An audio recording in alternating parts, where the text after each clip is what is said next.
Hi, welcome back to my channel, ang TV. Gumagawa nga po at tutorial tungkol sa iba't ibang uri ng natural halaman gamot. Ito din po ako ng vlogs tungkol sa iba't ibang uri ng natural halaman gamot. Kung bago lang po kayo dito sa channel ko, pwede bang pakasubscribe, pakalike, sinisibil kong ganyan. Huwag na rin po kalimutan share sa friends and family kung mahilig sa ginagawa akong pag-tutorial, pag-vlogs ng iba't ibang uri ng natural halaman gamot. At hindi na ako na po papatatagalin. Ang tips tutorial ko po ngayon, ito po ay tungkol sa para hindi kayo mabangungot. Alam niyo yung bangungot, marami itong uri kaya nababangungot yung mga tao. Tutulog sila tapos pag hindi na sila magigising, mamamatay na ganun. Yung iba naman nakaka-recover. Ito po. Tips number 1, bago ka matulog, huwag kang uminom ng maraming alak. Red wine, white wine, huwag kang iinom ng alak. Lalo na kung may sakit ka. Pwede kang mabangungot. Lalo na kung pulutan mo ay mga karne, mga litson, tapos kinumbine mo sa beer. Kahit anong uri ng beer, tapos litson, pwede kang mabangungot niyan. Pag ikaw ay natulog, hindi na magigising, pwedeng mamatay. Tips number 2, para hindi ka mabangungot bago ka matulog, huwag mong iisipin yung mga problemang napakadami. Huwag mong iisipin yung kaaway mo. At inis na inis ka sa kanya, puot na puot ka. Siyempre, galit na galit ka. May hinanakit ka, may sama ka ng loob. Hanggang sa pagtulog mo, madadala mo yan. Pwede kang mabangungot, lalo na kung may mga problema kang iba na hinadala, yun, bago ka matulog. Iwaklit mo na o itapon mo na muna bago ka matulog. Matulog ka na, matiwasa yung isip mo at puso at damdamin isipan para hindi ikaw mabangungot. Yan yung tips number 2. Tips number 3, para hindi ikaw magbangungot at sa panaginip mo, for example, na panaginipan na ba ninyo na naglalangoy kayo tapos nalaglag kayo sa ilalim ng dagat sa sobrang lalim na tubig na doon pala yung tatabunan na unan, yung unan mo natabunan yung ilong mo, hindi ka makahinga. Yan. Ang gagawin mong position sa pagtulog, patagilid. Huwag katihaya. Pag kasi nakatihaya ka, tapos nangisay ka, uluyan ka lang mamamatay.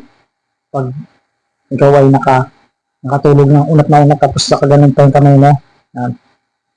Para hindi ikaw mabangungot pag matutulog ka nakatagilid. Kasi pag napanaginipan mo na malaglag ka sa ilog na malalim, nalaglag ka sa dagat, nalaglag ka sa batis, ang mangyayari niyan, magigising ka kung nakatagilid ka. Alam niyo bakit?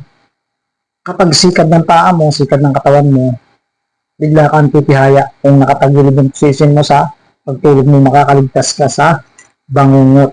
Pag ikaw ay nakatagilid, siyempre sisipa yung paa mo, napanaginipan mo, naglalangoy ka, sisipa yung paa mo. Ang mangyayari, magbabago yung position ng katawan mo, bigla kang titihaya. Ang mangyayari, magigising ka. Yan, makakaligtas ka sa bangungot. Yan yung tips number 3.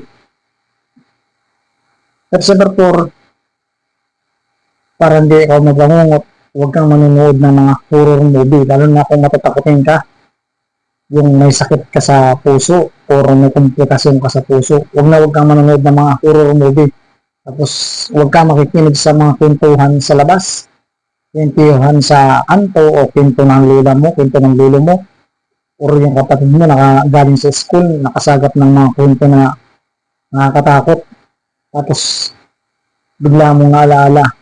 Hanggang sa panaginip mo na panaginipan mo, pwede kang mabangungot. Kaya kung ikaw ay matatakotin, o may komplikasyon ka sa puso, may sakit ka sa puso, huwag kang manonood ng mga horror movie o makikinig sa mga kapatid mo, lolo mo, mga kamag-anakan mo, relatives mo na yun yung mga katatakutan para hindi ikaw mabangungot. Yan yung tips number 4.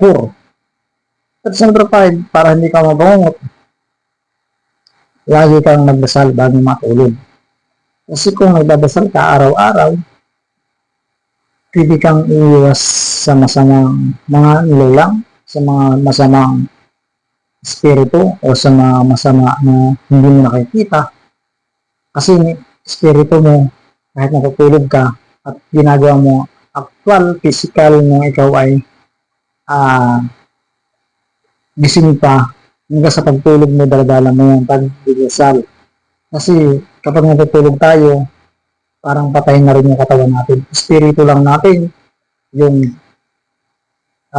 gumagabay sa atin. At yung nananaginip na yun, yung espiritu natin, yung napapahilinig ba natin. Parang patay tayo habang natutulog, di ba? Ganun, wala tayong malay. Yan. Yun yung tips number 5, palagi tayo magdasal sa sa may lang, sa may gawa ng makapangyarihan sa lahat. Magdasal. Tips number 6, para iwas bangungot, huwag kang kumain ng sobrang dami or sobrang pagkain mo yung parang times 2 o times 3, times 4. Kahit nakita mo pa, daming lechon sa inyo, kahit nakita mo pa, ay, favorite ko ato yung seafoods, favorite ko yung mga kakanin na yan, or favorite ko yung napakasarap na ginata, favorite mo. Huwag kang kakain ng sobra-sobra na hindi naman ginagawa araw-araw tapos kumain ka gabi. Alam niyo bakit? Kapag natutulog ka, hindi na nagtutunaw ng maayos yung panunaw mo sa katawan. Parang mahirap na yung paghinga mo. Paano na kung kargado yung katawan mo ng pagkain, tapos hirap ka pang huminga? Oh, yan, isang dahilan na yan, pwede kang magbango tapos bababa pa yung unan mo. Yan yung tips number 5. Tips number 6, kung ikaw may sakit sa puso, mayroon ka na asthma, ito yung mga dapat mong gawin dalas. Matulog ka ng mataas ang unan, times 2, times 3, tapos may maayos na klima sa tulugan mo. May maayos, hindi sa sobrang init, hindi sobrang lamig. Yung parang makaka-recover ka kahit mabangungot ka. Kasi kapag may asma ka, ayaw mo ng sobrang baba, mahirap kanina. Gusto niya na palaging may hangin, walang maamoy na kubango, naamoy baho, or surrounded yung super pollution yung area. Isang nakakasama din yan ng hinga ng tao kung mabaho or amoy invernal, pwedeng yung may sakit, magwasan yung paghinga niya. Ayan. Dapat yung mga unan ninyo malinis, yung kama ninyo, yung electric pan nyo palaging malinis, hindi puro alikabok. Yung kumot ninyo palaging labhan, yung mga kulambo, yung mga bedsheet, yung mga punda ng unan para hindi kayo nahirapan huminga.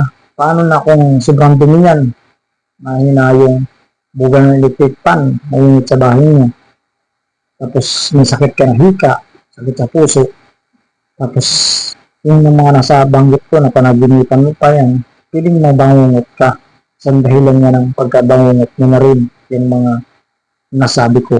Yan yung tips number 6 na dapat step by step para iwas bangungot yung mga tao. Okay? Sana po nakatulong ako sa nag-search ng video na ito na mga tips para hindi mabangungot at iwas bangungot.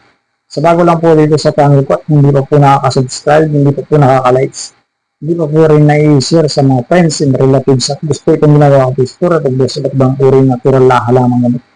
Hindi po bang makahingi ng kaunting tulong sa iyo? Pakisubscribe po and like, share. Okay? And again, maraming salamat sa mga suporta sa Wilby TV. Thank you for watching. Mabuhay kayong lahat. Bye-bye!